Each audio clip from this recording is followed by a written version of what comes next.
Okay, here we go. So, hi, I'm Ralph Baker. This is on Trump and the Global Economy, Trump and the G for short, where we bring entrepreneurs, pollsters, community activists, uh, entrepreneurs together to discuss the president's policy and how they affect the economy and the community.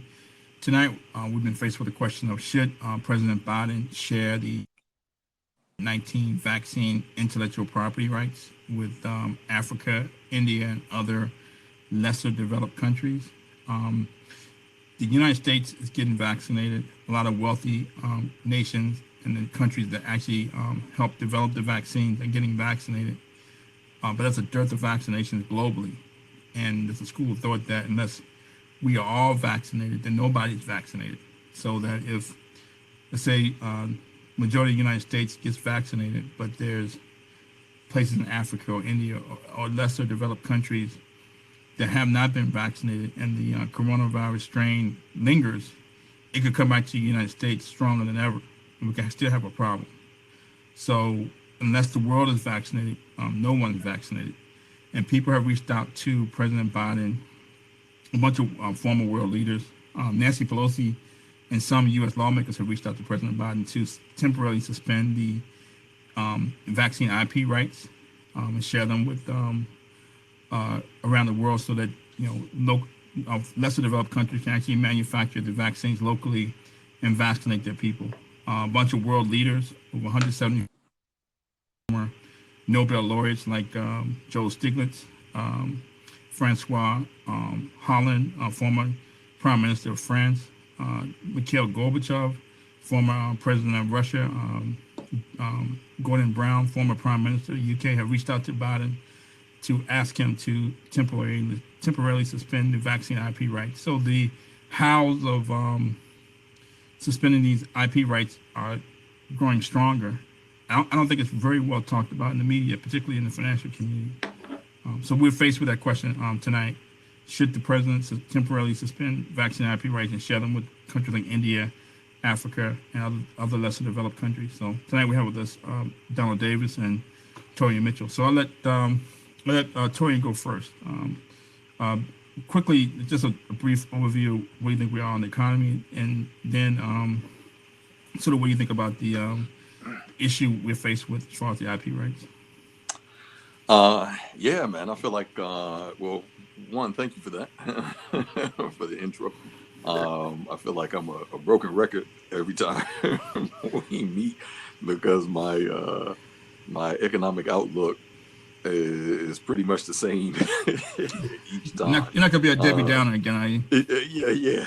I know until something changes, it's just hard to ignore where we are. I think the last time I even spoke about, a dead cat bounce that, due to the stimulus checks, we're going to see some economic activity that, if you're looking solely at the economic activity, kind of ignoring the past, the most recent past, and, put on your rosy colored glasses for the future, it can give the impression that this economic activity represents a significant upturn, that we're headed in a forward moving direction that's going to remain economically positive for the majority of folks. And that's where, it kind of crumbles because we're in that very period of a dead cat bounce where there is going to be some economic activity due to the stimulus, due to cheap money while it remains cheap by way of the Fed.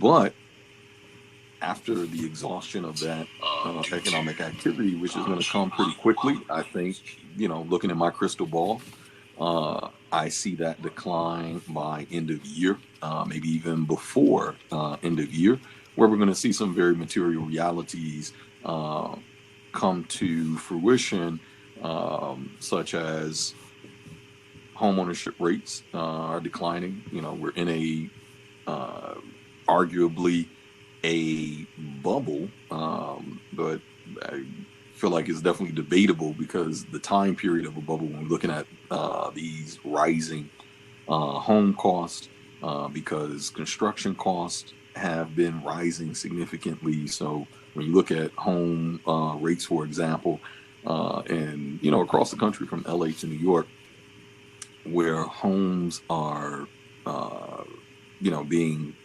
valued and purchased 40, 60, 70% over the ask. I mean, this is the type of craziness. And for those of us that are older than the age of 10, well, we remember what this time was like, because it just happened between '02 and '07, which led to '08, '09. So I think we won't have another 10 years like '02, essentially '02 to '09, to see this type of effect pop. I think we see it, in less than 2 years, because it's at an unsustainable pace. So all of that to say that wages are still stagnant. There still isn't any real, by way of either legislation, executive orders, or otherwise, that is pointing in any direction for the average family, that their material conditions are going to change for the positive. You see wages are stagnating. I don't see economic activity resulting in a boom for most folks. So largely my outlook remains unabated. Unfortunately, I'm really not rooting for my own outlook. So that's where it is. Okay, Mr. Davis, give us a quick overview of the economy. And, we're actually on YouTube Live as well, so we can see you on YouTube, Mr. Davis, as well.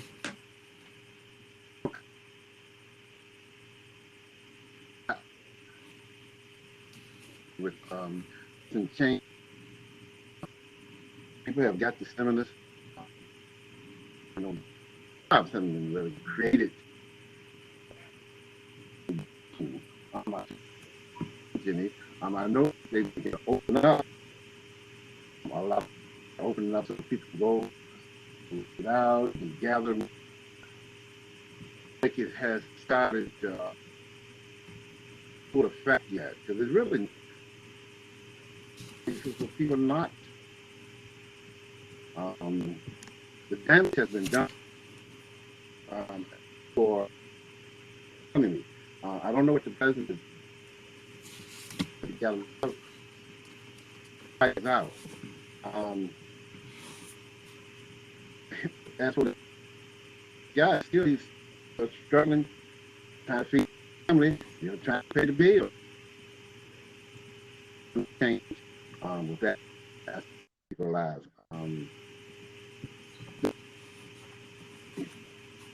It gave the public. I don't know. Want to cause people to panic. I don't really know, but it hasn't really improved since the president took in. Other issues is coming up, putting some stress on the economy. Coming in through the states, that's what that.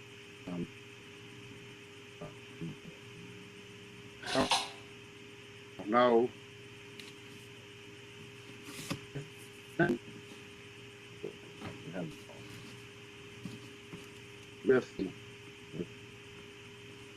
Okay.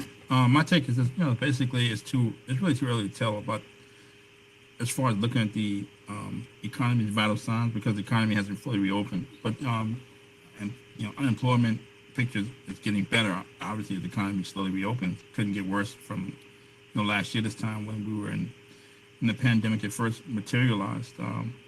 Industrial activity recently was not as robust as people thought it was. And you see, I think you see a lot of corporations have not really opened the spigots. For instance, railroads are still cutting back on capital expenditures until they actually see, demand for rail traffic increase enough where they have to increase capital expenditures, buy more rail cars and buy more locomotives. I don't think you're going to see them open the spigots. And so the economy is improving, but it hasn't fully improved which is, I think one of the people have talked. I think in November when Moderna and Pfizer materialized, showed up that they could potentially combat the coronavirus. Everybody was happy, but still, you have to get these vaccines to the states and to the people, and also globally. So, it appears that maybe a headwind could be, can we vaccinate everybody globally, and not just the United States, and not just wealthy countries. So, until the economy fully reopens, it's pretty difficult to look at the economy's vital signs. So, I'll let Mr. Mitchell just jump into the issue of the IP rights. Yeah, I mean, it's a I think it's a quiet conversation. It's not something that is really brought into mainstream media. Certainly not from an informative perspective.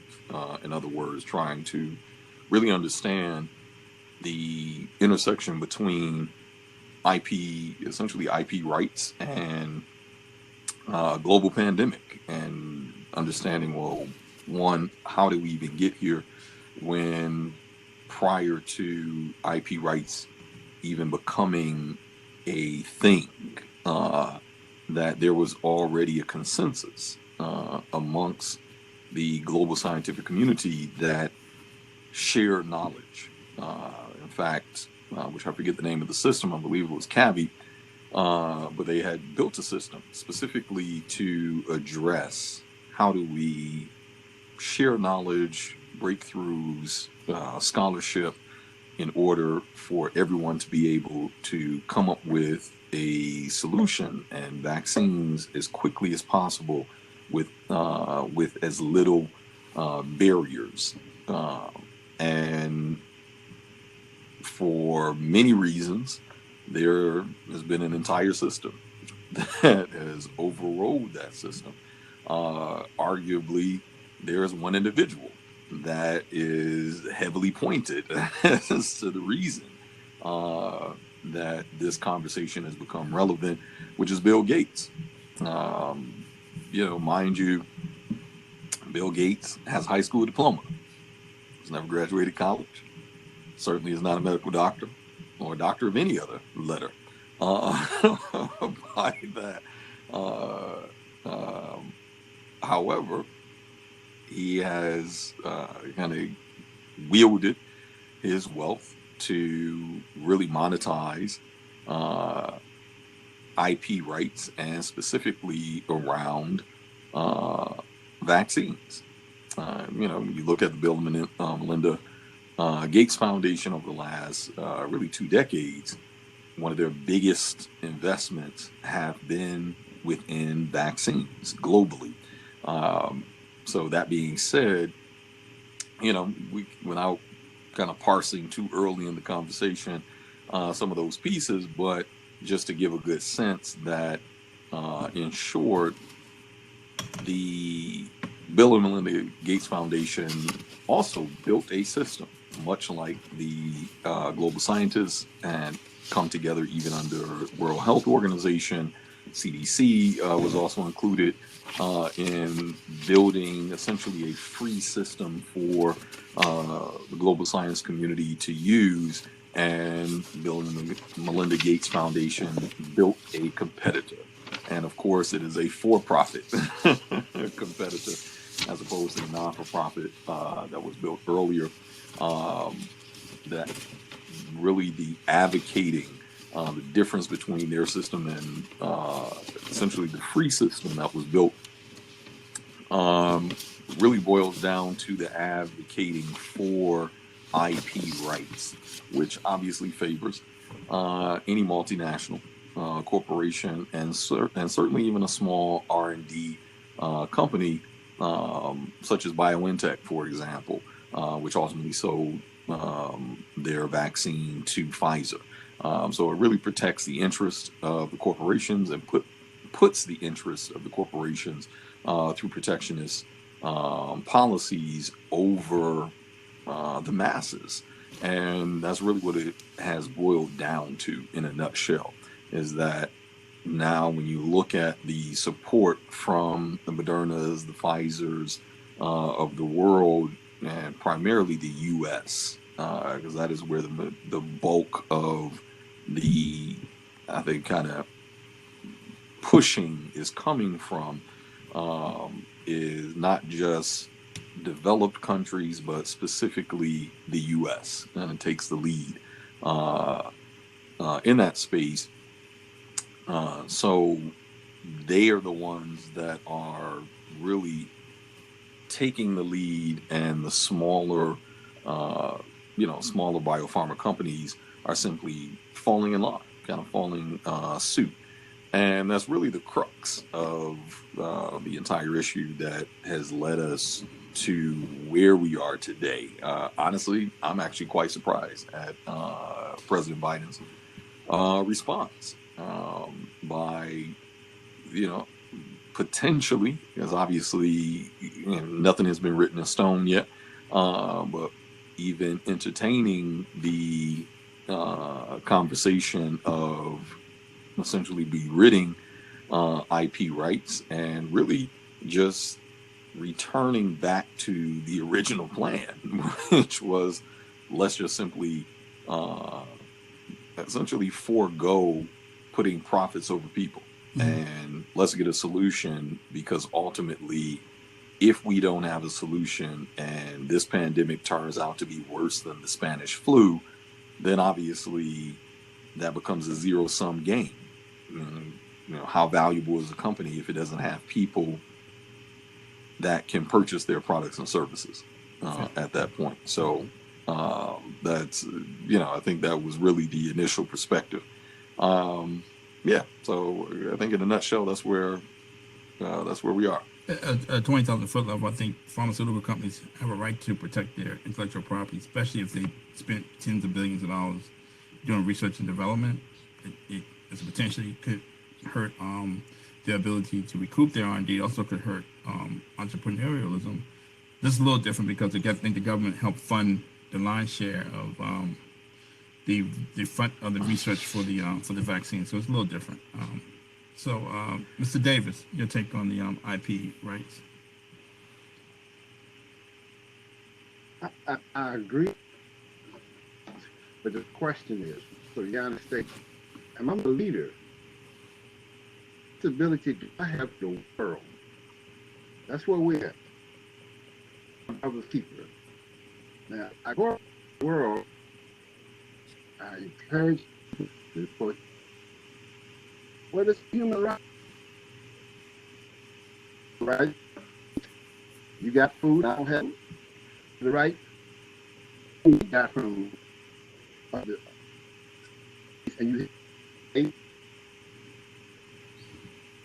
as a nation,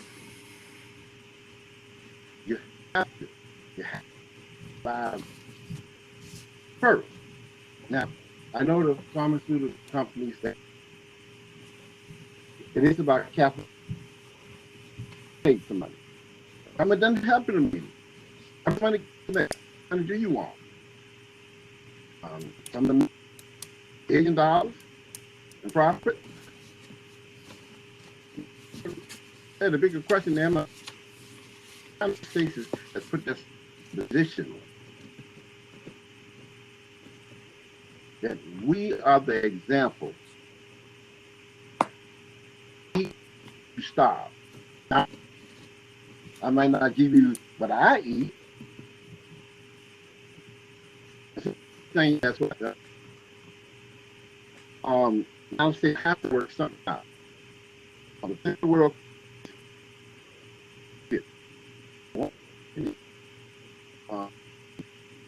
all over the world participate.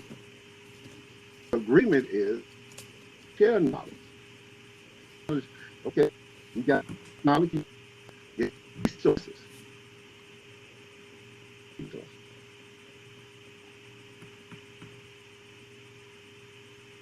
Come to the company, I want to sell it to them. Can they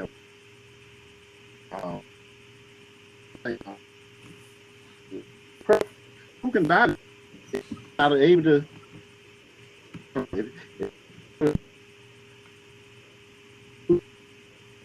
You got to have a customer. And that the state to put that on the ticket, and that answer is yes, I am. Okay, I am. The pharmaceutical companies developed the country, developed vaccines. So I think, I've talked to some people, asked them that question. I mean, asked them, you think they should still give it? No.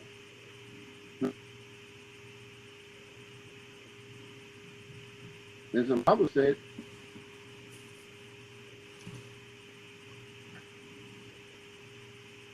a good example, and you wouldn't be a leader in the world. That's what the United States. And yes, we have to speak. Pharmaceutical companies, and we can figure out, get a vaccine and still keep people. But nobody's gonna be totally happy. You can't not have it. It doesn't be cruel. The down, if you don't,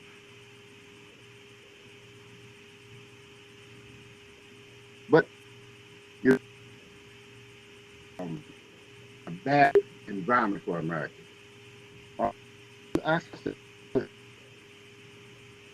terrorist. If you deny people medicine, people think you have kindness.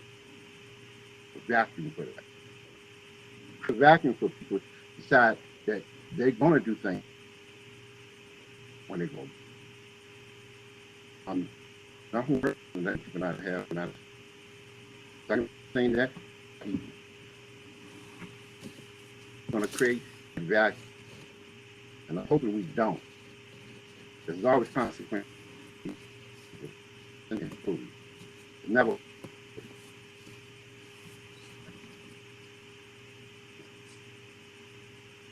Okay, thank you for that. AstraZeneca and Johnson & Johnson went on record that they would offer the vaccine at a rate that would make, sort of not for profit, that they wouldn't try to necessarily maximize profits. I thought that was a good thing. I particularly thought AstraZeneca could sell a lot of vaccines to lesser developed countries. It just so happened that the vaccines for Johnson & Johnson, AstraZeneca, have been paused in several countries because of a connection to blood clots.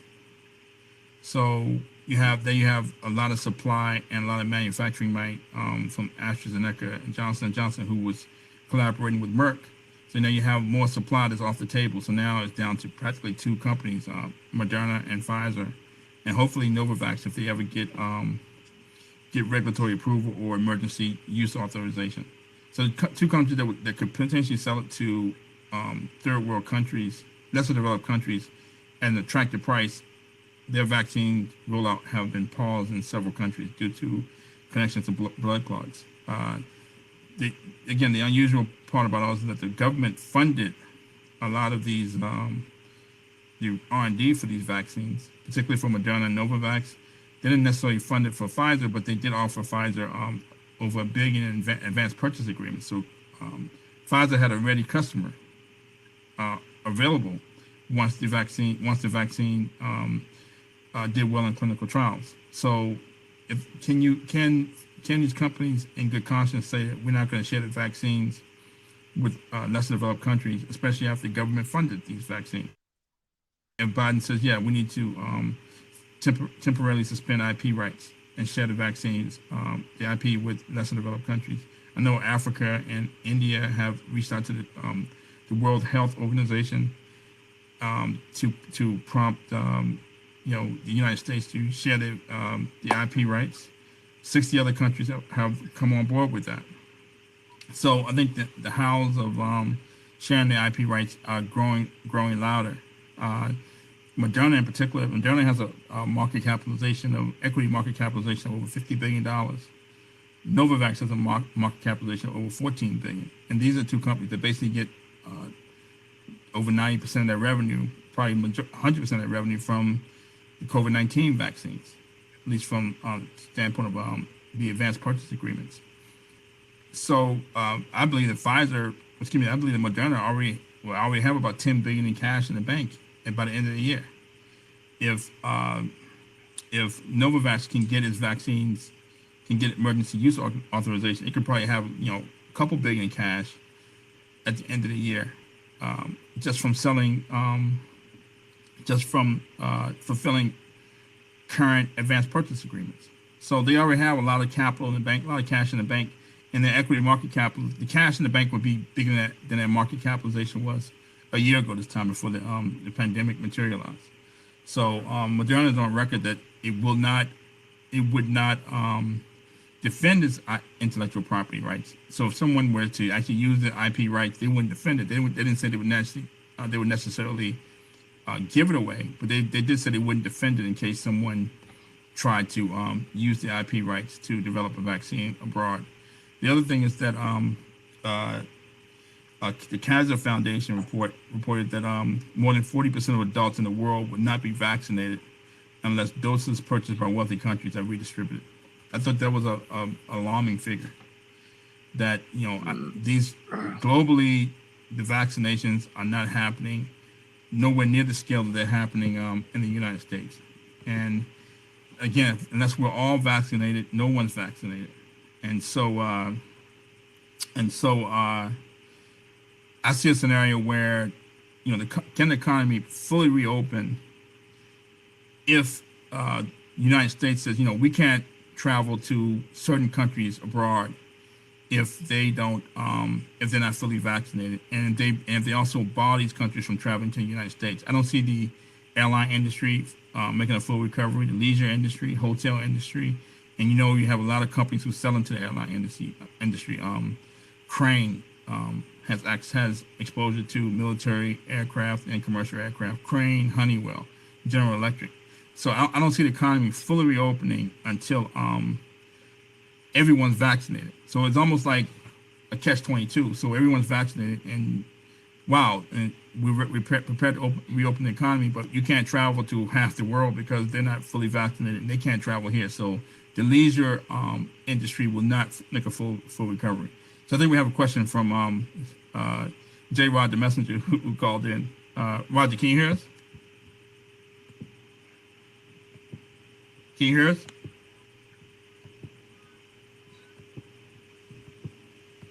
But anyway, so I think that it would behoove the U.S. to actually share the IP rights. I'm fully on board with that.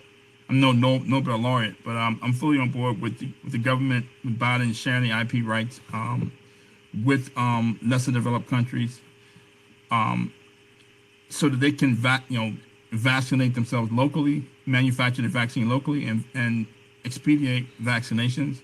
I think Moderna and Novavax, the shareholders and the executives have made a boatload of money already, and so it's hard for them to complain about not sharing the IP rights, especially after it was funded by the government. And I think the pros definitely outweigh the cons of sharing the IP rights, because I don't see the economy fully reopening unless everyone's vaccinated. So you work backwards to get everyone vaccinated. You have to share the IP rights. And President Trump, I think he did a great job with Operation Warp Speed to light a fire on these pharmaceutical companies to develop a vaccine. Now I wouldn't say the easy part, but getting the vaccine distributed statewide. I mean, I think Biden is trumpeting his ability to get everyone vaccinated, but now getting the vaccine to everyone globally to make sure that everyone's vaccinated, so that everyone's economy can fully reopen, and we can all travel to different countries, and they can also travel here, regardless of whether they develop the vaccine or not. I think Biden has gone out of his way to say that to trumpet his ability to get everyone vaccinated, and now it's just a matter of sharing the vaccine globally. So I think the world is watching President Biden. I think the heavy lifting was already done by President Trump prior to Biden becoming president. Now it's a matter of distributing the vaccine locally and globally. So I'm on board with with the government sharing the vaccine IP rights. It's not going to go over well with the corporate media. I think Christopher Townley pointed out a few months ago that a lot of big institutions control the corporate media. So the message that you hear is going to be a message that they want to get out. And I don't think anyone wants to see share prices of Moderna and Novavax fall. I think they're probably overvalued by at least 50%. We'll get into that later, but they're way overvalued because I don't think the revenue they're reporting for 2021 is recurring. If you definitely share the vaccine IP rights, I think the value of those stocks will fall precipitously, as they should. But they have made a lot of money, and they have billions of cash on the balance sheet from securing these advanced purchase agreements. But again, so you have the world pushing for vaccine IP rights to be shared, where you have a very small community in the United States, particularly in the financial sector. And we have, probably 1,000 websites and several television stations just focused on the stock market. It's not going to, Moderna and Novavax, their share prices will take a hit, but so what?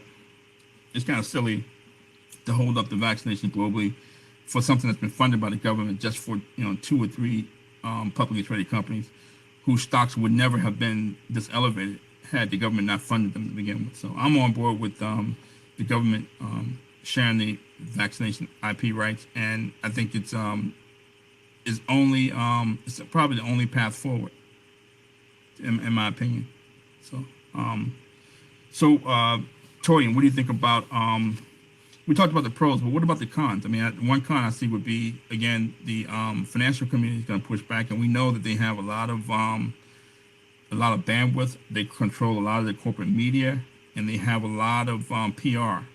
They can drown out. All 3 of us. They can definitely drown out probably 170 or 75 former government officials and Nobel laureates.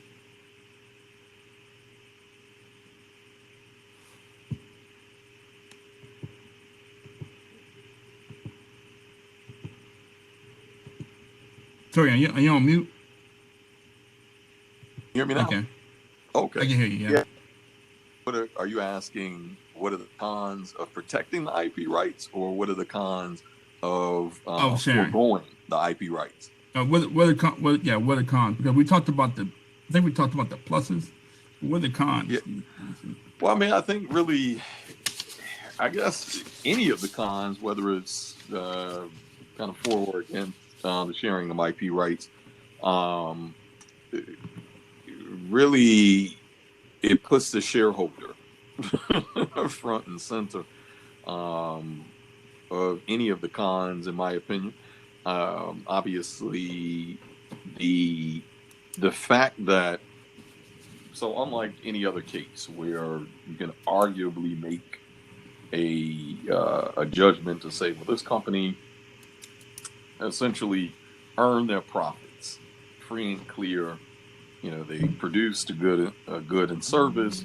Folks bought that good and service. They were financially healthy enough to be able to make a profit out of every dollar that they received in revenue. They were a financially healthy company and made good decisions. So we should protect those profits because profits allow a company to grow, allows a company to remain an employer, to hire more folks, to be able to keep their part of the economy and the economic activity up. However, this isn't that case, right? Which you already stated earlier, that the majority of these companies, and not just, the large ones that are primarily front and center, like Johnson & Johnson, like Pfizer, and now Moderna, because even Moderna, I think, would have been considered a mid-market company prior to COVID.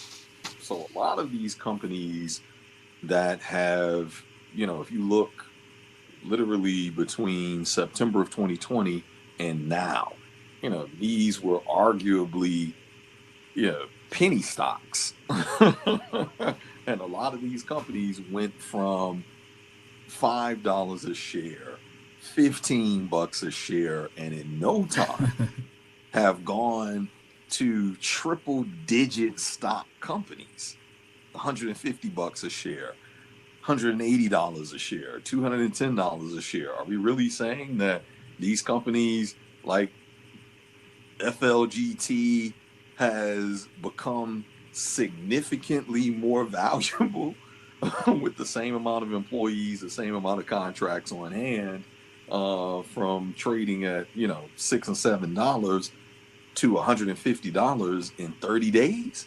Hey, where's the evidence of this growth? So in other words, we have to look at a material reality that specific to this situation, these companies have been bolstered up by tax dollars. And the only folks that really would suffer at the relinquishing of IP rights is the shareholder. It's not even really make a strong argument that the employees of these companies would suffer, that the C-suite of these companies would necessarily suffer. So really, that puts the only value that's remaining on the shareholder, in other words. So if if I'm an employee, if I'm a rank and file employee of Pfizer, for example, is my salary going to decrease because Pfizer decided to lower the barrier of entry for IP rights and decided to share their, the BioNTech solution with underdeveloped countries? No, that's why I have an employment contract. It secures my salary. Same thing with the C-suite, the CFOs, COOs. So in other words, when we're talking about, what are the cons? In other words, I think in a very real way, we have to look at, well, who would that negatively impact the most? And I think the only person left really is the shareholder. Is the only the only value that you get to hold on from Pfizer and Johnson and Johnson's and Novavax and the plethora of other mid-market and small companies that are benefiting from the COVID pandemic is the stock price. So so the question really is, should we hold up a global pandemic being assuaged simply to benefit a couple thousand shareholders that have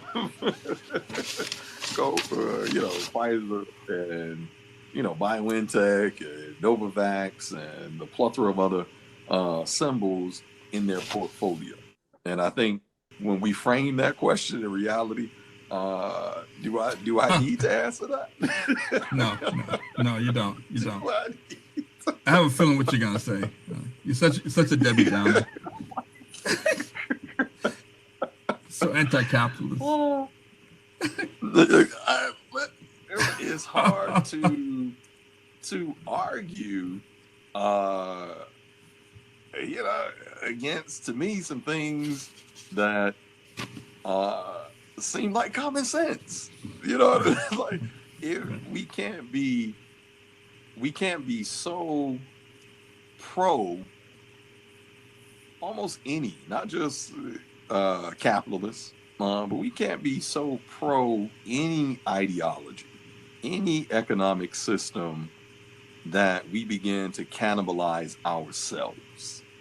So whether you're socialist, whether you identify as a communist, an anarchist, whatever your ideological framework is, you can't be so invested into it that you're willing to cannibalize yourself and everyone else. Because then what's the point?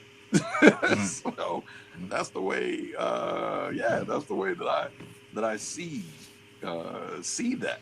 And it just so happens that right now we are obviously using a capitalist system for this discussion. So I'm not trying to be Mr. Anti-capitalist, but Right. I'm just arguing facts, brother. Okay. Thank you for that, Mr. Mitchell. I really don't see what's funny, but I don't really see the humor in Moderna and Novavax's share prices falling to the floor. But anyway, Mr. Davis, what are your take on? What do you think are the cons against are the cons for providing the IP rights to people outside the United States and having these stocks fall to the floor? What do you think of the cons? Right. One of the cons is the incentive. You give an incentive for companies to do something. Government did fund the money, but also if the next time the government will do that, there's going to be a reason they want to do something. The problem is, you can't put the genie back in the bottle. Once you do it once, there's always going to be a reason why the government will do it. There's always going to be an excuse for it. And they'll try to prevent this, and so do that company have an incentive to do it? So I get money from the government, right? And now they take my right. That's the only problem I can see. The company, where they have the incentive now. Once you do that, somebody in the side, I want to use product. A lot of reasons it may be. That might have been that I can make a profit. I'm stockholders. None of it. You know, now we're gonna lose some money.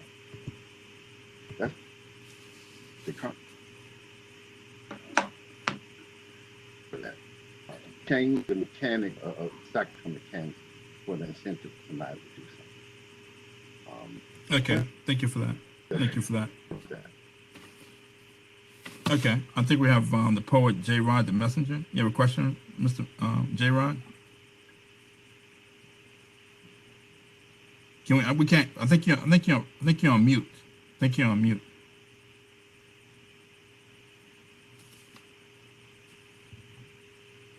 I think your headphones are on mute, J. Rod. I think your microphone's on mute for some reason. How about now? I think we can hear you now.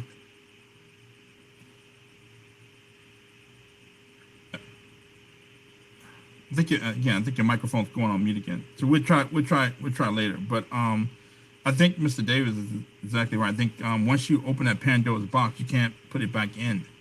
And that we know this is a very specific situation because of how widespread the pandemic is, and we also know that the government practically funded all of the research for developing the vaccine. So this is a very specific situation. But is anybody going to remember these parameters 20 years from now, 15 years from now, when there's another pandemic that comes along that affects a certain, not the whole world, but maybe a certain region, and someone says we should share the vaccine IP rights? We did it before.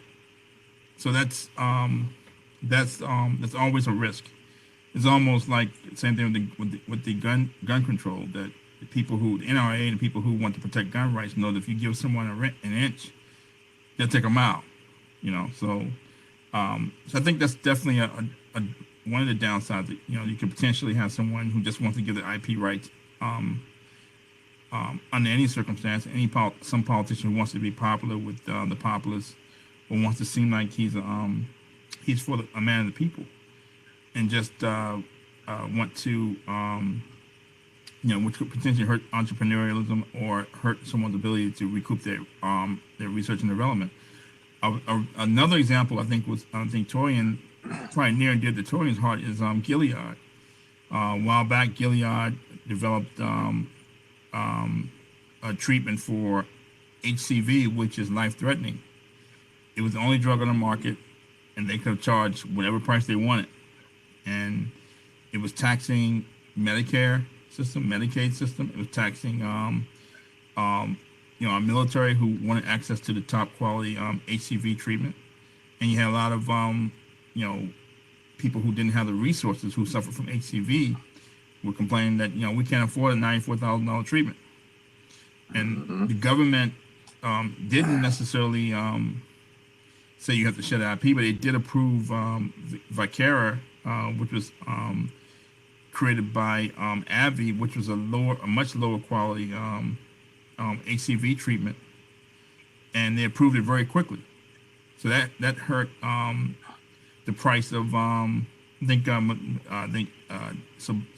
the time had an efficacy rate over well over 90%. I think Vicera Pack had a 98. Yeah, I think Vicera Pack had an efficacy rate below 70%, and had more side effects. So the Sovaldi was safer and it was more effective. And the government almost like, I wouldn't say they green lighted AbbVie's treatment, but they moved pretty quickly to tamp down the price increase and to create a competitive pressure for Gilead. That's probably one example I can think of where the government reacted pretty quickly to drive down the price of Sovaldi, and also hurt the share price of Gilead. But I think a couple of things. I think we spoke a while ago about who is the real Joe Biden, and how long is he's walking around with this mask, and when is he going to take this mask off? I think it's time for him to take this mask off, and instead of contemplating sharing the vaccine IP rights, I think he should go ahead and do it. I think the Johnson & Johnson news of this week, where its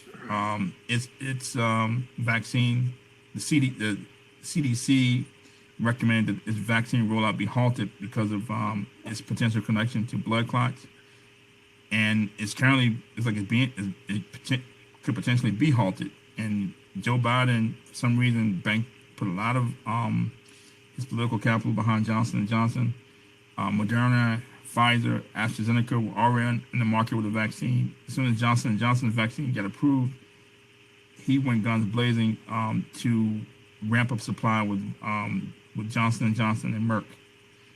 And I thought it was odd because Johnson & Johnson's vaccine it was a one-shot vaccine, but didn't have the efficacy of in clinical trials of Moderna and Pfizer or Novavax, which hasn't received emergency use authorization yet. I think in some circles, people feel like that Johnson & Johnson's lobbying efforts probably allowed them to jump the line ahead of a Novavax. But at the end of the day, now I think this news of Johnson & Johnson's vaccine rollout being halted, I think it could probably force Joe Biden's hand. He may not have a choice but to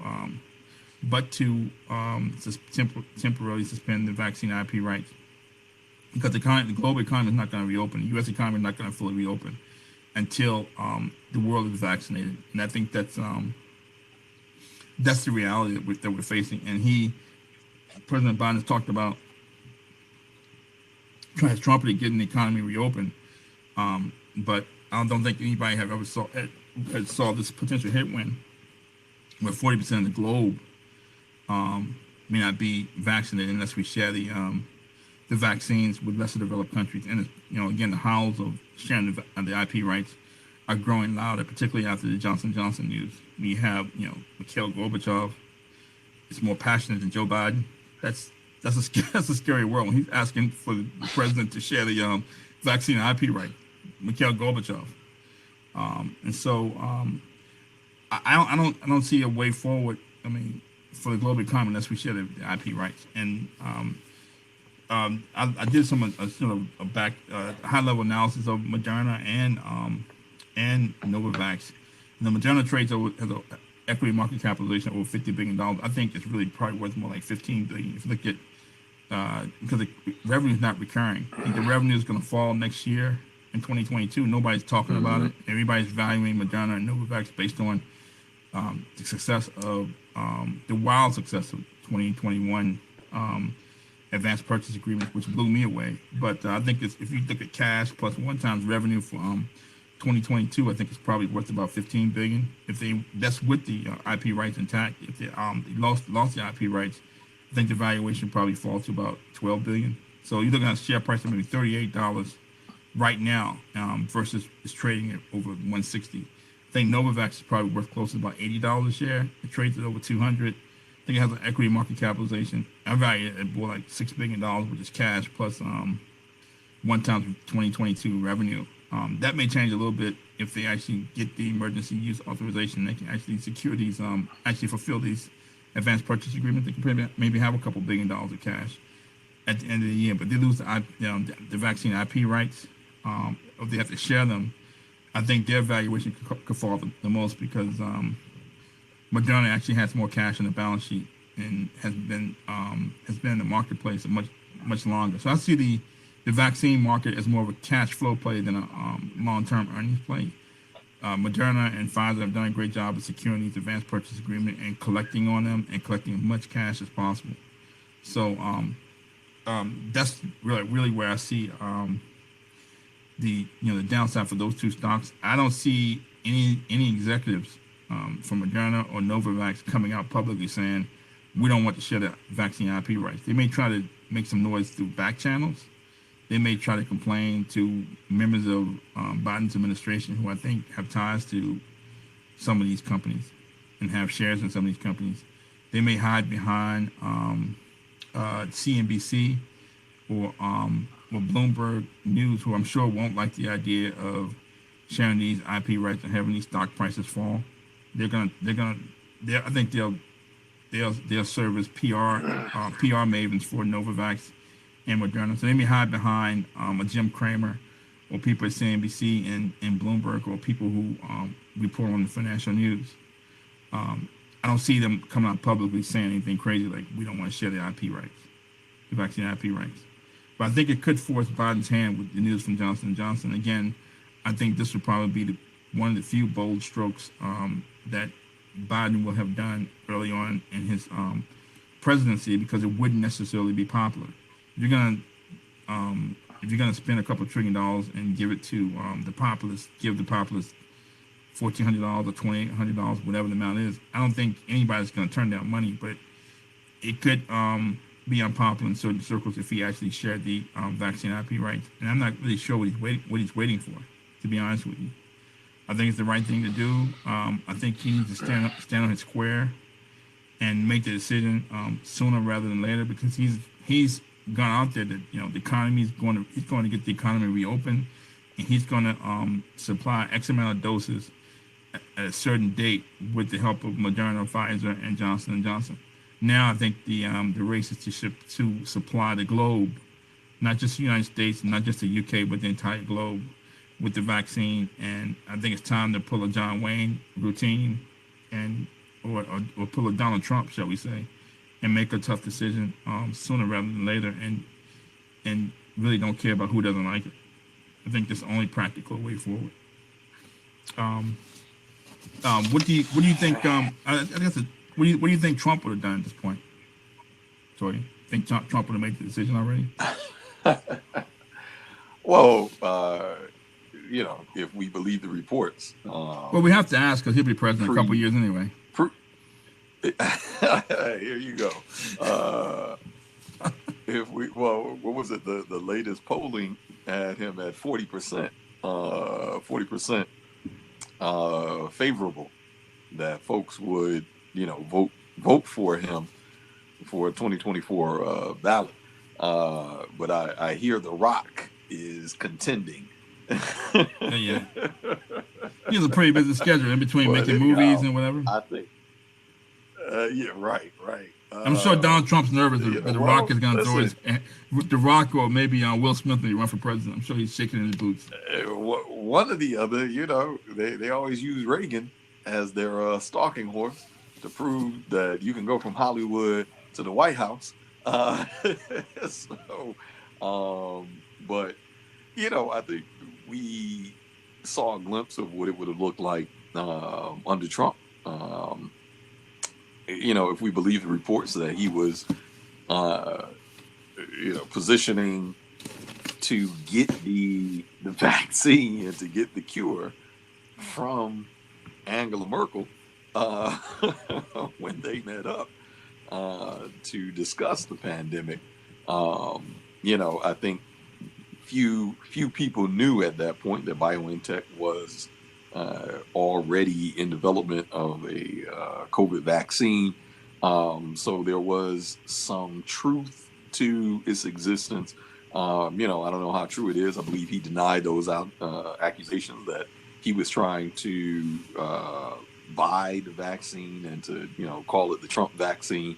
There's always, there's always some both truth and lies when it comes to Trump. And, it's almost like you could flip a coin as to which one is actually true. I think it lies somewhere in the middle.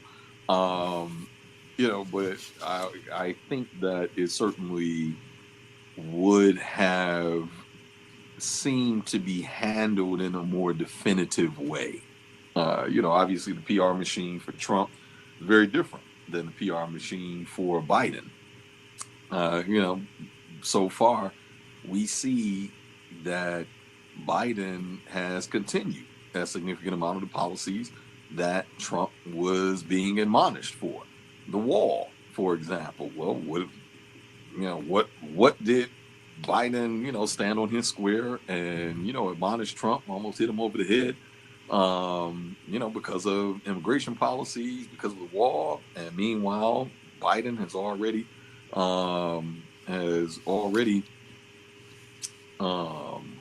booted out almost more Haitians in the last 3 months than Trump did in the entirety of his presidency. Yet there's no media coverage about it. The same accusations of cages. Well, those same cages, are now just detention waiting centers. Right. He ran on the idea that he would respond differently to COVID. He had a response, and then 30 days into his presidency, he says, "Psych, I actually don't have a different response." Wear your mask. Wear your mask. This was his word, right? wear your mask. The same thing. He literally stood on his square and said he would issue out $2,000 checks. If he were president, boom, he's president, and now he's doing magical hustle math. Is actually 2,000 minus 600, which is 1,400. So time and time again, I think Biden has shown his hand. Biden and the media, the coverage of his exact same quote unquote kind of missteps that Trump was being demonized for, he's doing the exact same in the exact same tradition. He's, first 30 days, as opposed to sending out stimulus checks, he decided dropping bombs on Syrians was more important. He dropped bombs on Syrians before he approved the stimulus checks. That just, to me, just like Malcolm X said, when people show you who they are, believe them. So the man has shown time and time again he's a status quo man. Right. So, which is why I'm surprised that he is even entertaining the question of eliminating the IP rights. I don't know if it's simply to quell, kind of an addition to the voices and the global protest. But he has shown that he's a status quo man. In the midst of how many protests, how many calls for defunding the police before he was even president, he said, not only am I not going to defund the police, but I'm going to increase the funding by $300 million more. Sure enough, 30 days into his presidency, that's exactly what he did. So time and time again, he has said one thing, that he is for this particular outlook, this particular action, and when he is put in that position that he is lobbying for, he continues to show that he does the exact opposite of what he said he is going to do. So to me, I see this as posturing. I don't believe that he's going to really advocate in any meaningful way for lowering the barriers for the IP regulations. Um, Interestingly enough, as well, according to a few reports, that again going back to Bill Gates, because your earlier point that on the same footing, you don't believe that these executives, and essentially the C-suite folks of Moderna and the Pfizer's, so on and so forth, are going to publicly come out against sharing of the vaccine technology. But behind the scenes, they may be pushing against it. Well, interestingly enough, according to a few reports, and one that was pretty scathing, which evidenced that, in fact, a few executives had come out, even behind the scenes, to openly advocate for lowering the barriers for being able to share their technology. And in fact, it was Bill Gates, by way of the Bill and Melinda Gates Foundation, that pushed against them advocating for the sharing of vaccine technology, because a significant amount of their ability to capture government funding contracts come through the Bill and Melinda Gates Foundation's participation.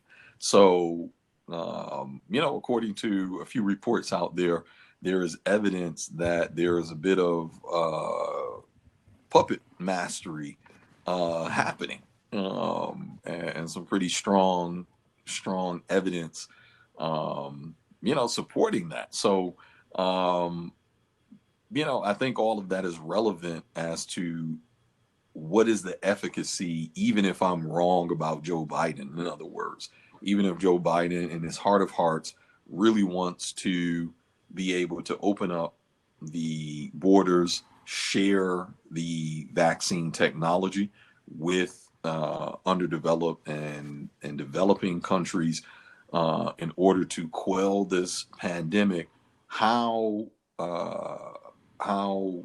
effective will his lobbying be? In other words, when there are active measures that may be pushing against him, even at the even in refutation of some CEOs and VPs who also share that same vision, that they want to be able to, at least with this specific case, share the vaccines, because they see it as not only a global good, but also sustainable, to continue being able to be a company that is going to continue to reap profits and revenues. So yeah, that's okay. A couple of things on what you just said.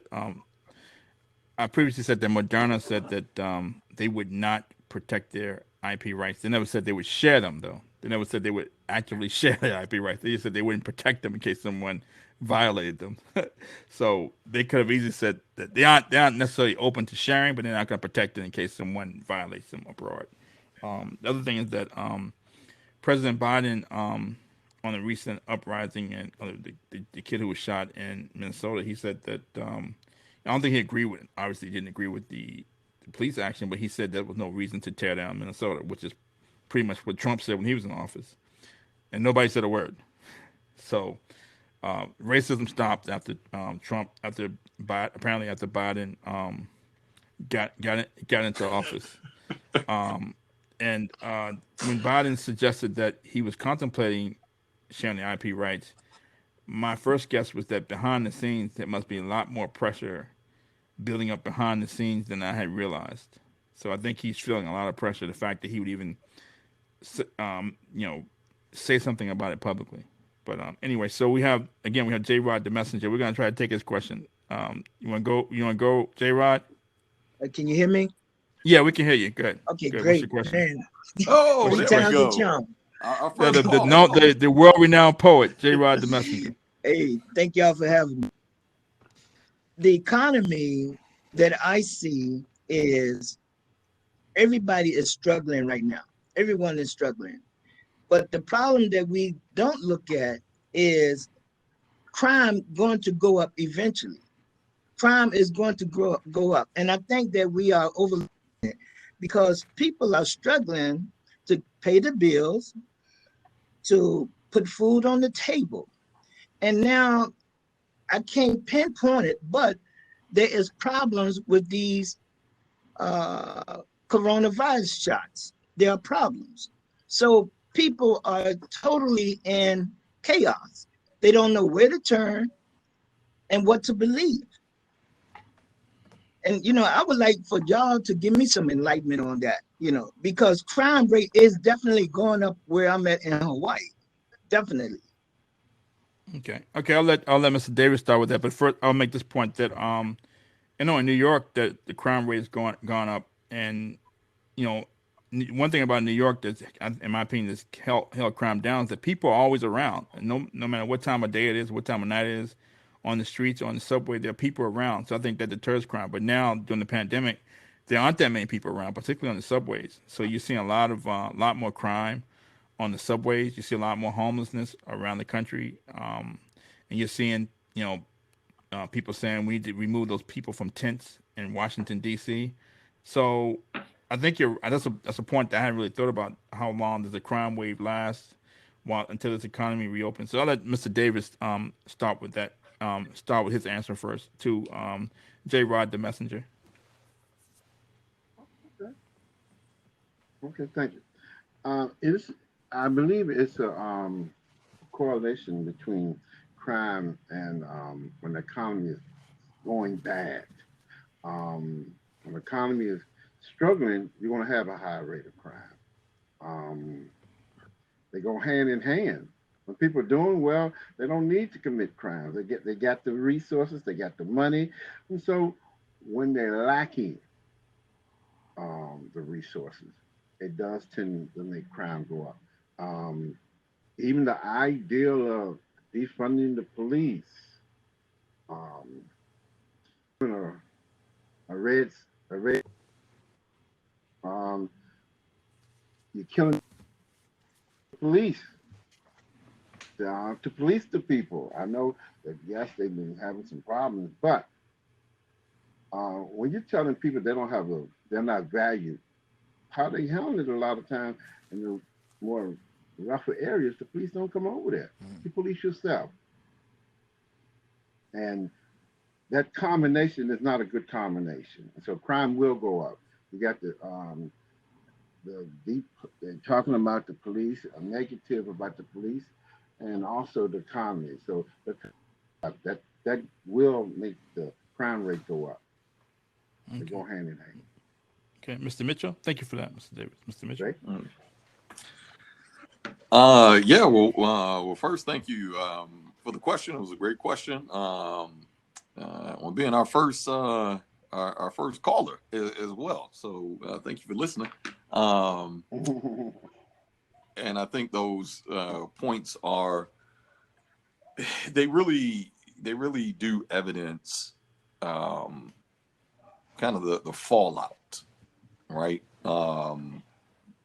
When you are, I think within any system that refuses to acknowledge your value by way of life outcomes. So how do we measure that? When we say life outcomes, we measure it typically by average salaries. We measure it by how long do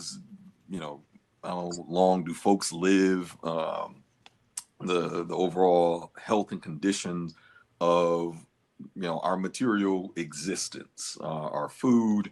When we look at even prison rates and the prison population,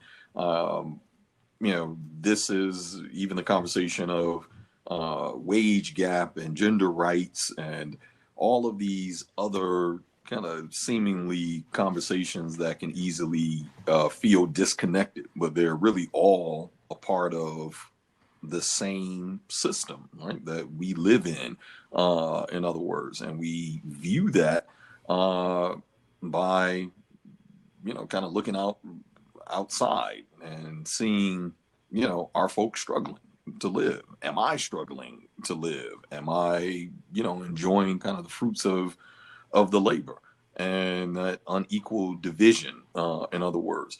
And, crime always comes back to education and opportunity. But when you cut those things off, in other words, because what is the point of education? What is the point of opportunity if the opportunity doesn't lead to an increase in wages? It doesn't lead to an increase in the ability to be able to put food on your table, the ability to be able to live in a safe neighborhood, the ability to be able to eat healthy foods. In other words, the ability to be able to live a healthier or longer life. So that's the relevance of where the crime rates come in. Because if those things, by and large, are constantly choking off the larger sector of society, we're going to see crime rates continuing to increase. I mean, I think it can't go without acknowledgement that, Derek Chauvin is on trial right now as we speak. And I think less than 10 miles from the courthouse, another young black man was killed by the same folks that Chauvin is on trial for. So it's like, even while seeking justice, when folks are still being murdered at the hands of the same folks that you're seeking justice from, I think that just speaks to the condition, in other words. And does that have an impact on crime rate? Absolutely. Because when folks feel hopeless, when there is an economy that doesn't meet them where they are, where there's less opportunities, even folks that have, advanced degrees, et cetera, are, flipping burgers. And not that anything is wrong with that, but did you spend 12 years, 14 years in school to take a job that is giving you barely a livable wage? What is that, in other words, that feeling of hope for the future? I think that's where a level of hopelessness, desperation comes in, and that's what leads to increased crime rates. And until we really address that systemically, where I believe we're headed and where this economy is headed, I think we do continue to see crime rates increase. So, as I think I kind of stand on my soapbox and say every week that the only thing that's going to quell this is a New Deal type of approach where, the same thing that FDR did to move the entire country into a positive direction. We are in that very same situation, and in my opinion, worse, because the Great Depression didn't have to deal with the pandemic. We have a Great Depression and a pandemic simultaneously.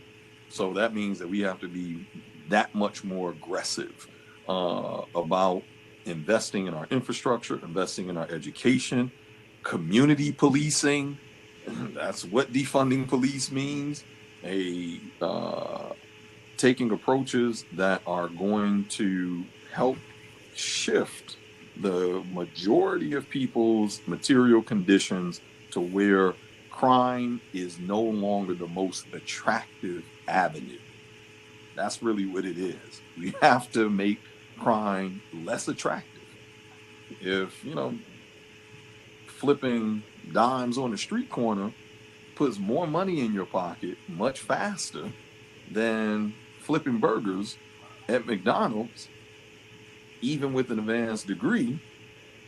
Well, which one is going to make the most economic sense?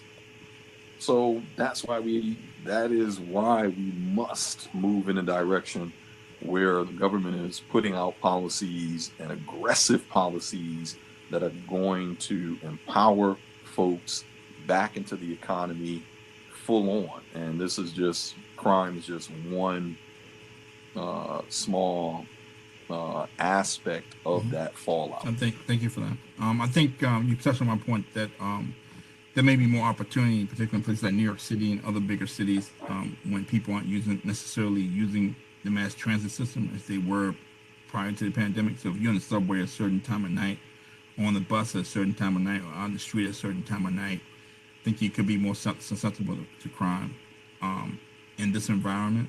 I think we talked about before that people just aren't using the mass transit systems in these major cities. So you have another bailout of these mass transit systems probably in New York or San Francisco or what have you. So I think it's more opportunity for crime if you have less police out and if you have less traffic out at certain times of night, particularly in New York City and certain urban areas. But to your point about people not sure about the vaccines working, these vaccines not necessarily gone through the same sort of rigorous clinical trials that other drugs or vaccines have gone through in the past because of the need to have these drugs approved. They haven't really achieved FDA approval, but they have gotten emergency use authorization because this is an emergency. And I don't think we necessarily have the data to show the side effects 2 or 3 years down the road. I know that we know that AstraZeneca has been associated with blood clots.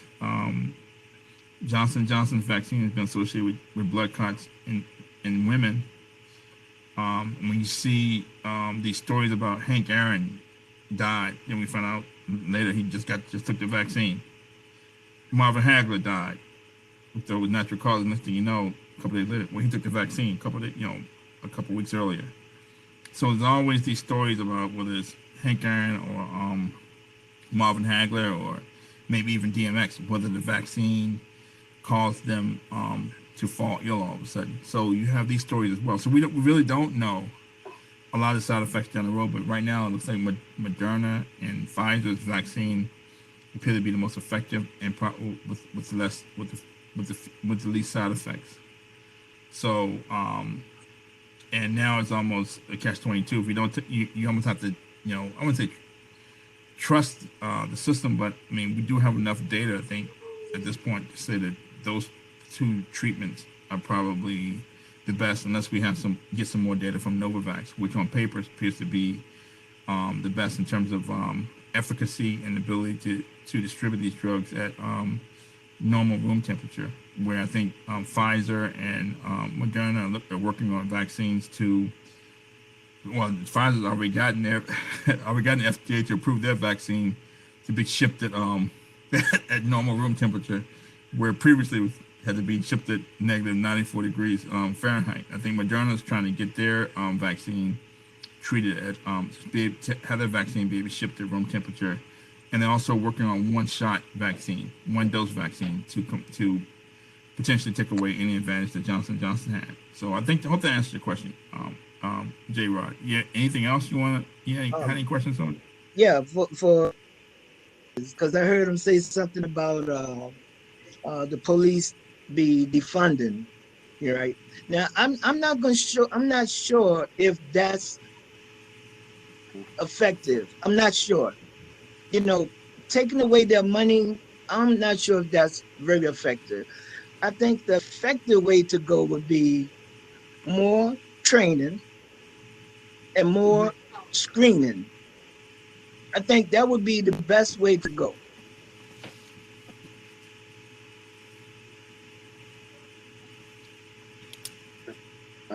I agree. I believe when I say about defunding, I mean that kills the incentive for the policemen. That by you're not giving them the funds, you're showing that you're devaluing them. And I know they're going through some issues right now. Yes, Right. yes, yes, the training, yes. But this is a cultural thing we're talking about. Um, it doesn't make a difference if the policeman is black, white, or whatever. It's a cultural thing that it's okay to use this violence against African Americans. So they have a whole type of thing they need to work with. It's a culture that has to change the attitude of the value of people's lives. Um, but they the thing about them, but they have to be appreciative also. We have to appreciate that we do have them. But without them, we got chaos, stone chaos. So we need them, but we also need to change the culture, the attitude, the value of African American lives. So it's a combination that has to work. Um, Defunding them, no, yes, I think taking the money from them would not be to solve the problem, um, for what the people want. But we have to do something with them to encourage to change the attitude. And the attitude has to, as a whole, the culture itself. I noticed that on the news, one of the particular said he felt sorry for the lady, the policeman that shot the young man. Yes, I feel sorry for that. She did take a life, but the main person you need to feel sorry for is the young man and his family. He didn't show no concern for them. So Right. that type of attitude, people they get messages from that. And that's a negative message. Right. Right. But I think this has been building up over decades. When you see whether it's mass incarceration or Yeah. you see politicians and politicians just looking the other way, and you see politicians when they want to raise money, and let's write traffic violations or tickets in black neighborhoods. We can just use these black people as a way to raise money for the city. So I think it's built up over time. Not that it wasn't there all along, but it's definitely escalated over time. It's gonna take a long time to reverse it. So Mr. Davis, you never answered the question about, never had a chance to answer the question about what do you think Trump would do as far as the pandemic and the IP rights? Well, I'm not sure what President Trump would have done, but I know one thing. Once he makes his mind up, he's like John Wayne. He's gonna ride it out. Right. He's not gonna be wishy-washy. If he said this is what he's gonna do, he's gonna get a vaccine to the world. That's what's gonna that was gonna happen. Right. It wasn't gonna be what the public opinion was. That's Right. not that wasn't his style. Right. A lot of times they try to force him to humble down. Um, I think that's one of the things that a lot of his followers like, where he was just straightforward. John Wayne straight off the hip. This is what I'm going to do. This is what I'm going to do for you. Period. Right. Right. And this is I what I think, think is best for the country and best for the United States. And that's what it's doing. Right, just like he rode roughshod with those big pharma companies, and this actually, we need this vaccine tomorrow, and he was adamant about it. That we have to find this vaccine and get on the job, and it had happened, and I think it was Pfizer who announced first that they had a vaccine that had shown strong efficacy, 95% efficacy in clinical trials, like shortly after the election was over. So they only announced it. They had to have known beforehand. But anyway, I think he would have said, look, we funded these vaccines and we're going to share them globally. The economy can't reopen. Global economy can't reopen, which means our economy can't fully reopen until everybody is vaccinated. I think he would have shared the vaccine. I think he would have done it expeditiously instead of just contemplating it. So that's my take on what President Trump would have done. I'm curious. I'm as you all probably know, I'm very sensitive to IP rights after having my intellectual property stolen. But anyway, no need to digress. But anyway, what do you think will actually happen? I think Mr. Mitchell said that he doesn't think Biden will actually share the IP rights. I think the economy can't, again, the global economy can't fully reopen. I think if he got pressure from General Electric, Honeywell, Boeing, some of the people in the leisure industry, or some people, some of the companies who sell into the airline industry, or dependent upon global passenger demand to return, I think they could put pressure on him, on President Biden, to share the IP rights. Well, ultimately, what do you think? What do you think Biden will do, Mr. Davis? What do you think, in your heart of hearts? What do you think? How do you think this is going to play out? Well, Biden has a history. He can be pushed either way. It's whatever popular. We'll put the most pressure on him. He's not one of those type of John Wayne guys. He's not a Donald Trump. This is what I'm going to do regardless of what you say. He's more of a guy, if you pressure him, and if the right people pressure him, if the right countries pressure him, he'll do it. He'll do it. He'll do it. No, that's not even a question. Will he do it? It depends on who pressures him. If the right people pressure him, he'll do whatever's convenient. Okay. So Mikhail Gorbachev, that's his style. Mikhail Gorbachev isn't enough. You don't think? I think. What do you? Okay. Gorbachev is a whole different league. Right. I think he's that anytime Go ahead. Go ahead. Well, Gorbachev is in a different league. When you talk about Gorbachev and Biden, that's two different leagues. Gorbachev gave up a nation. The Soviet Union, he let a nation be broken up.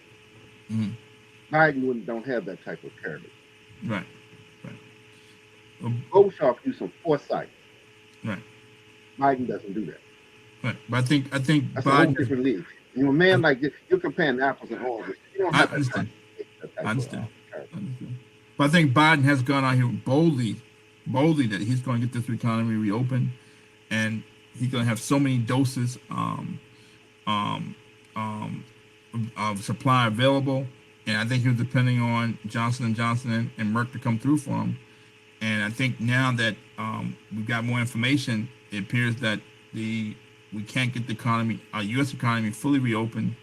Now, when I mean reopen, I mean improving global passenger demand, improving the leisure industry, the hotel industry, airlines, the companies who make the aircraft makers, who, these big, well-known names, big companies, that's big names that stand for U.S. might, Honeywell, Boeing, General Electric, they represent the might, the manufacturing might of the United States. It's not good to have these companies not fully recovered.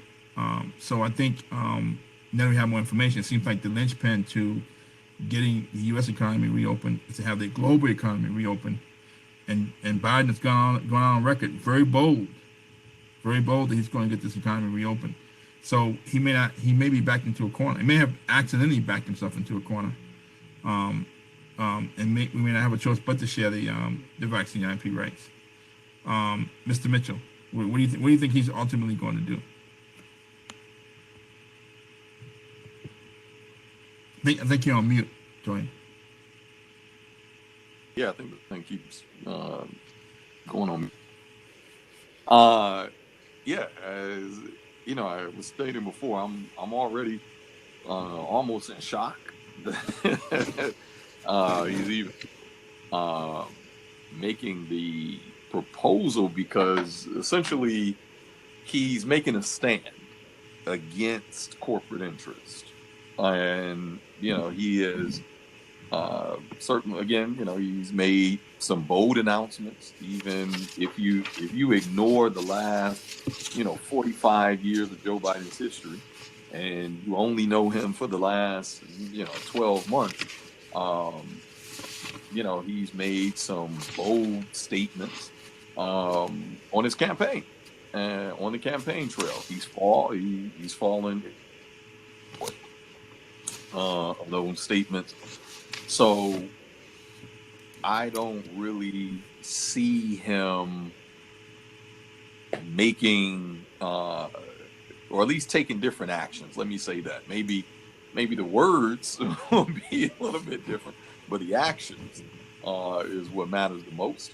And then, like I stated, earlier, I don't know how effective his actions will be, simply because um, he's now being hit against, even if his actions line up with his words, in other words.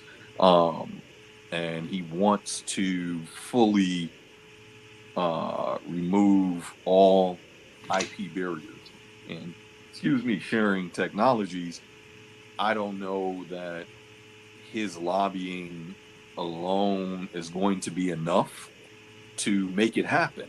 Um, because obviously there's significant corporate pressure, there's significant corporate dollars that are pushing against that happening. And, you know, every presidency, I think, really, since Nixon, it's been significantly more clear how much corporate influence is pushed within our politics on every government level. So it's not enough to be a president. It's not enough to be a representative. It's not enough to be a senator, in other words, to affect change and to push against those corporate interests. You got to have, some mighty deep pockets, and you got to have, some significant strength to be able to push against, kind of the corporate enemies that some policies are going to make. So, I think that's really what it boils down to. That even if, I'm completely wrong about Biden, and this is something that he wants to get done, and he wants to get it done immediately, I'm not sure what his efficacy is going to be in that arena. And because we really have yet to see what his past fights against significant corporate pressure and corporate interests look like. In other words, I really haven't seen him win any of those. But this is his first time being president, so maybe that will make a difference. Okay. Maybe this will give him enough weight to finally throw a knockout punch. In other words, but obviously I have my deep reservations. Okay. Yeah. I think that's a fair point. I think the corporate interests would really be Moderna and Novavax. I don't think vaccine sales would be a significant percentage, and it's nice to have, but I don't think there will be a significant percentage of revenue for Pfizer or Johnson & Johnson. So I don't think it's big enough for them to even complain about, especially given that I think Bernstein estimated that the COVID-19 vaccine market would be $39 billion in 2021, falling to $23 billion in 2022, and then falling to $13 billion in 2023. So we know it's declining. We know the market's declining. And I don't think it's going to be a big enough share of Johnson & Johnson's revenue or Pfizer's revenue to even matter, especially if pricing power wanes going forward, or then new entrants into the market. So I think everybody's market share is going to decline. I think it could be a PR issue for Biden if CNBC or Fox News or Bloomberg batten down the hatches and start complaining about, oh my God, this is a bad precedent. So I mean, it's really, I think it's just really Novavax, Moderna, and a few major media outlets who could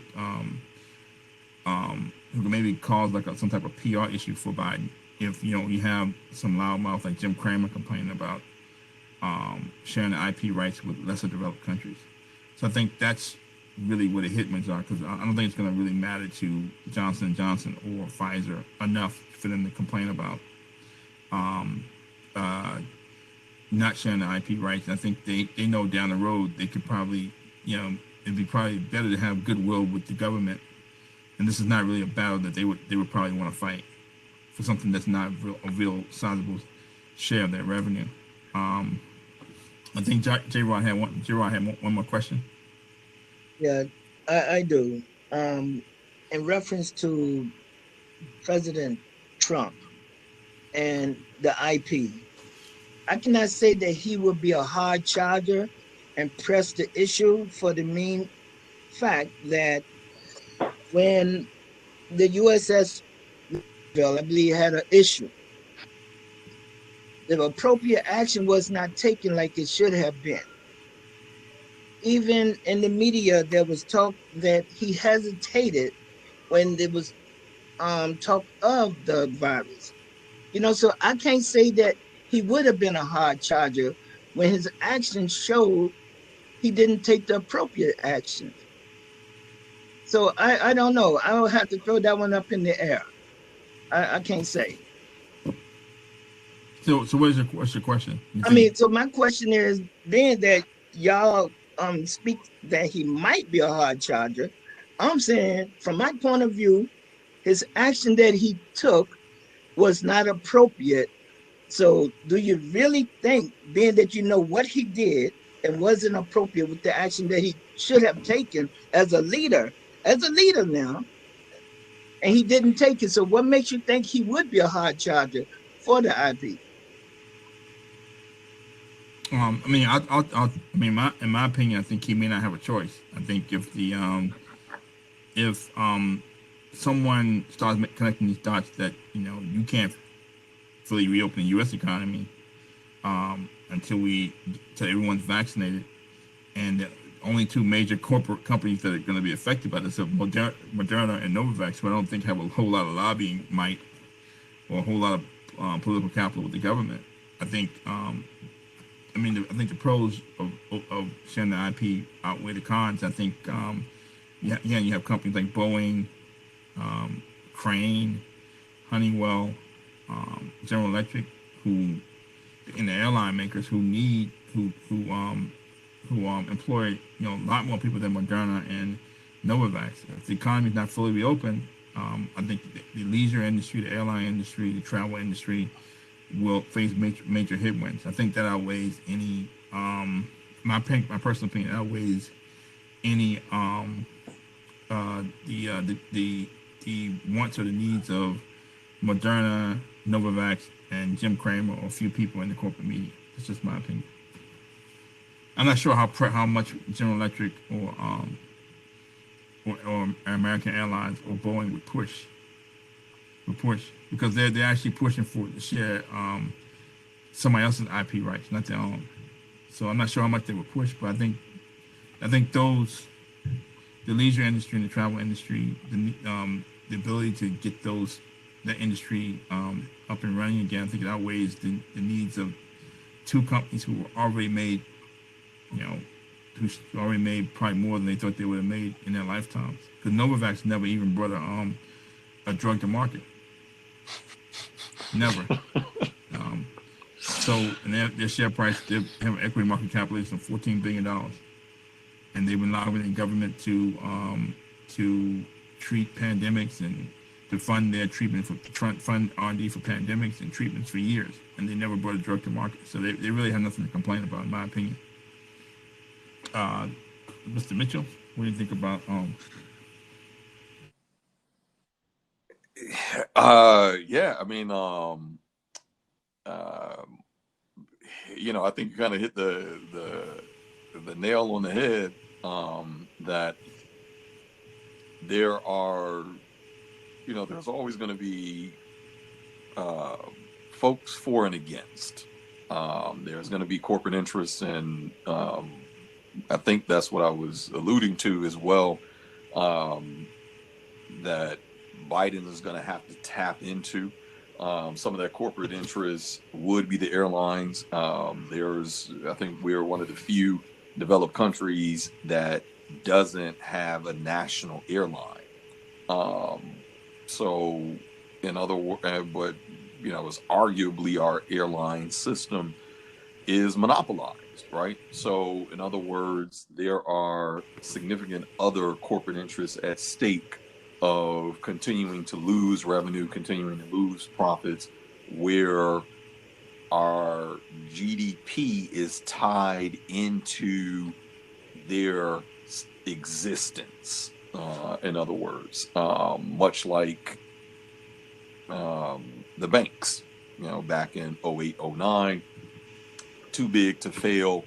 And we had to save banks. We had to give TARP funds to the big three, auto industry, because there are some industries, in other words, that are fundamental to our economic survival. And when you pit that against other corporate interests, it really is, well, who has the deepest pockets and who has the most influence to kind of win. And Biden, the only way, again, if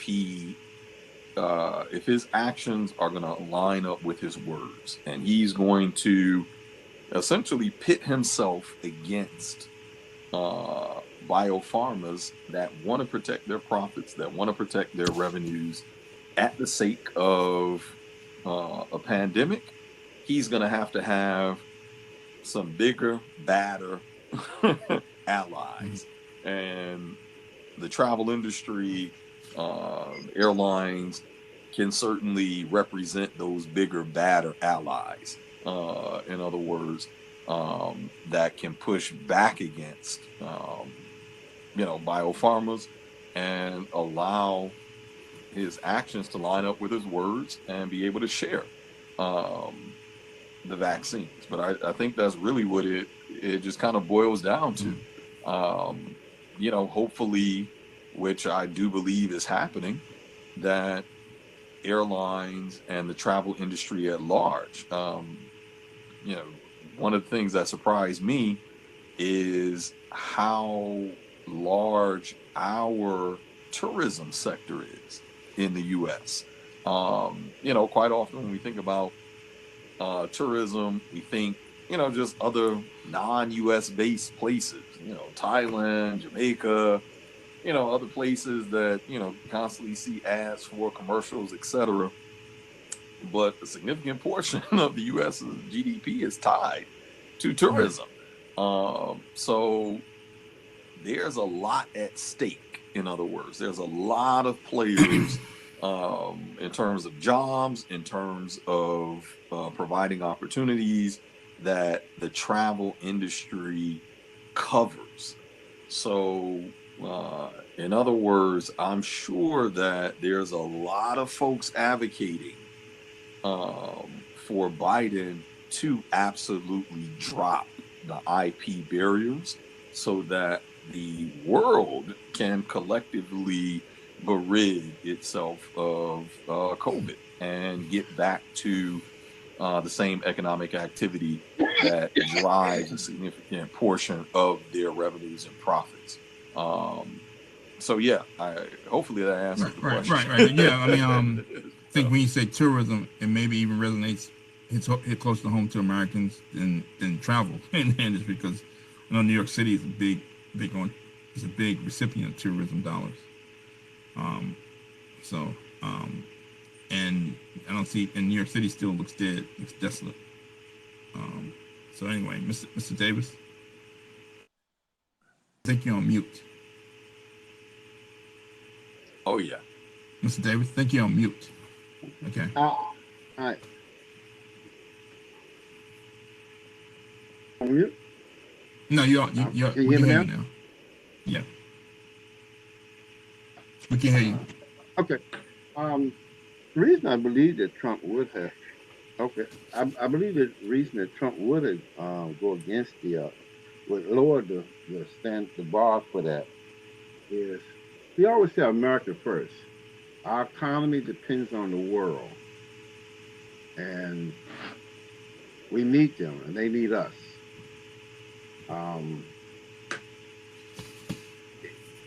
That's his philosophy. His philosophy is the U.S. first, but he understands that we need the world to make money. And tourists, as y'all say, we really don't think about people come over here touring in the United States, but they do all the time. That's the industry, and us going over there. If it's not open, we're not making no money. We can't travel over there, and they can't travel here. And I think that's one of the things that he would take in consideration why he would lower the bar and be and willing to share the vaccine. That's just on those basis right there, because his philosophy is definitely America first. Yeah. What is best for us Especially someone who owns as a a lot of whole? businesses abroad. He owned, Not so much as a corporation. yeah, Trump owned a lot of businesses abroad, so he really has like a global view.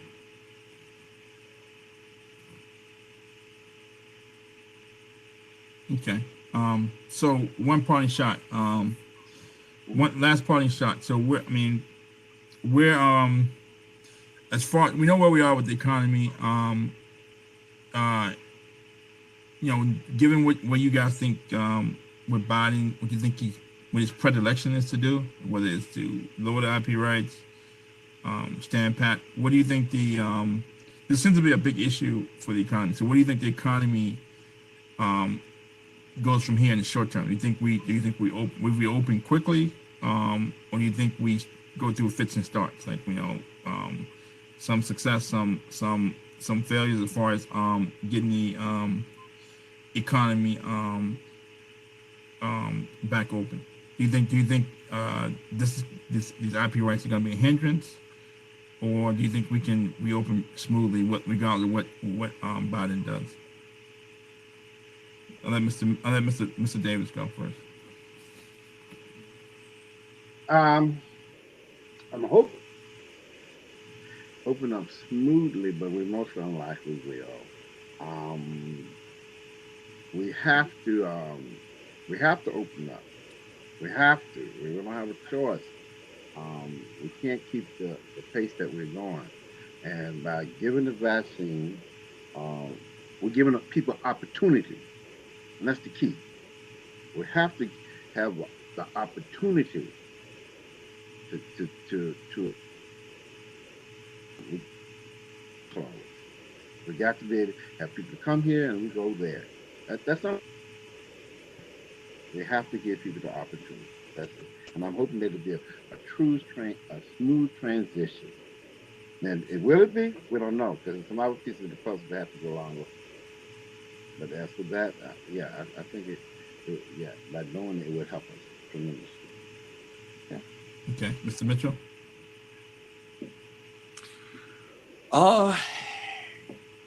Yeah, I think that honestly, I'm still very on the fence. Simply because I think we play very loose and fast when it comes to rolling out within a very imperfect system, and we can't ignore those imperfections. And what I mean by that is that the FDA's process was not a perfect process, but it is a process that we relied on. We've lifted a significant amount of those regulatory frameworks that were in place largely to protect us in order to expedite the vaccine faster and to get it, into the hands of folks. And I'm not necessarily sure that the way that we've approached that was the best approach. So to advocate for continuing that same approach, I am largely on the fence, because on one hand, yes, folks have to be able to live. And the primary way that we are able to do that right now, largely, is working class people. Most of us don't live off of, trust funds, don't live off of passive earnings, despite what social media may show, most folks don't have, 10, 12 different streams of income. Even though they may have read Rich Dad, Poor Dad 52 Right. times, it didn't magically make them, real estate moguls. So, the reality is that unless that system of us having to work in order to get money to be able to provide the means that we need to live, then that is where my concern is, that those two things are true at the same time, in other words. So yeah, that's where I straddle the fence, because there's talk and examples of universal basic income. It's not a new conversation. That's been happening for decades. That conversation has been happening for decades. We saw a bit of a rollout, I believe, in the Bay Area, and have seen the efficacy of what a universal basic income would look like.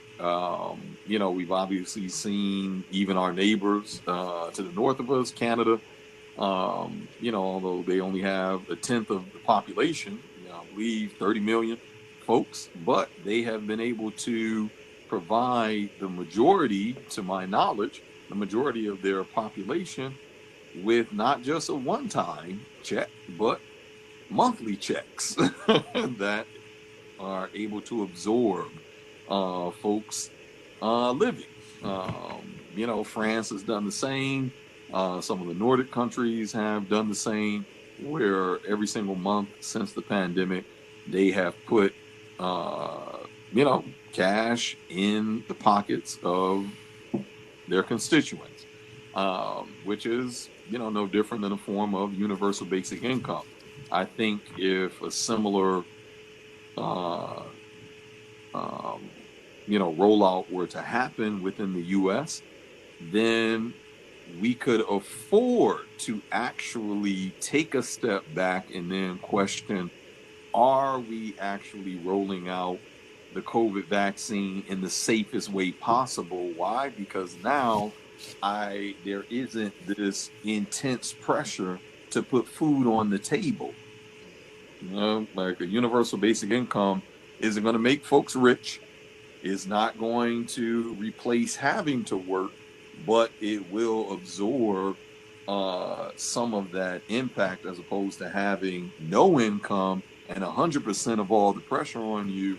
If it can absorb, 40%, 50%, 60% of that monthly pressure on folks, then that gives us breathing room to now question, is this the best rollout? Should we lift FDA regulations, or should we mandate higher standards, because this isn't untested, because we don't have any real evidence that this vaccine is even effective? We don't even have definitive proof that this vaccine actually does what it says it's going to do. Some reports have just come out that Johnson & Johnson and Pfizer have stated that we may have 6 months worth of resistance with the COVID vaccine. And that's a big if. That's to say may, because we don't have the evidence to say with even 98% confidence, yes, this keeps us, secure from this many variants of COVID for this length of time. So in other words, but without the financial support to the masses, folks are going to be demanding a solution, even if that solution comes at our own detriment. That is the importance, I think, of having such a system that allows folks some breathing room to then be able to make decisions, because to inject a COVID vaccine you're making a short-term decision that potentially has long-term effects. We have no idea what the long-term effect of a COVID vaccine is going to look like 5 years from now, let alone 15 years from now. So, whether those adverse impacts may come or be delayed, in other words, we don't know that because we don't have the time to question, because there's this immense pressure to open the economy now. Why? Because bills are piling up. Rent is behind. Mortgages are behind. Car notes are behind. Credit cards are behind. We need things to open up now.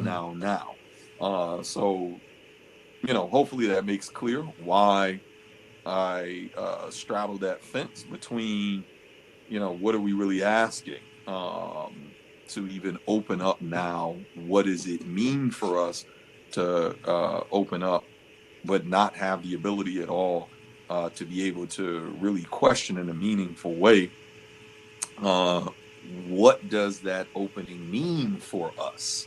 Does it mean a constant life of just living with a pandemic on the cusp, or otherwise? So yeah, that's really where I stand. I think what's going to happen, I think Biden will probably stand pat for now. I think that once I think there could be issues with right now. We have basically, when we had AstraZeneca, Pfizer, Moderna, Johnson & Johnson, potentially Novavax, I think we had potentially 5. So now we're down to maybe 2.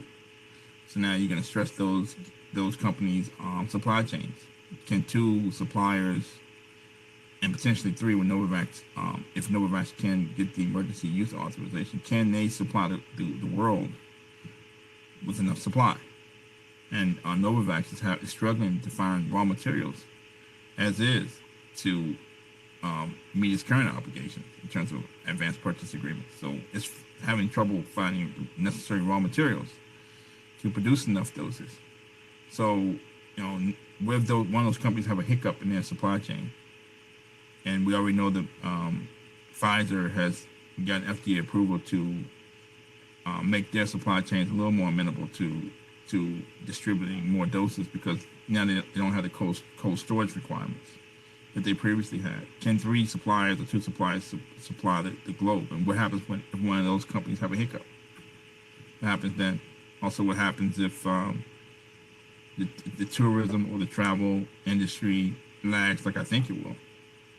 I mean, what happens then if the global passenger demand doesn't return because people aren't flying to certain destinations outside the United States and vice versa? What happens then? So I think he may be forced to lower to suspend IP rights in order to help vaccinate the globe, so the whole global economy could rebound, could reopen faster. And again, I think if Novavax and Moderna the most, because I don't think Johnson & Johnson or Pfizer really get enough revenue from these vaccines that's going to affect them long term. So that's where I see this going. I think it's stand pat, and then he may eventually be forced to share the IP rights with lesser developed countries. I mean, there are too many people calling for it.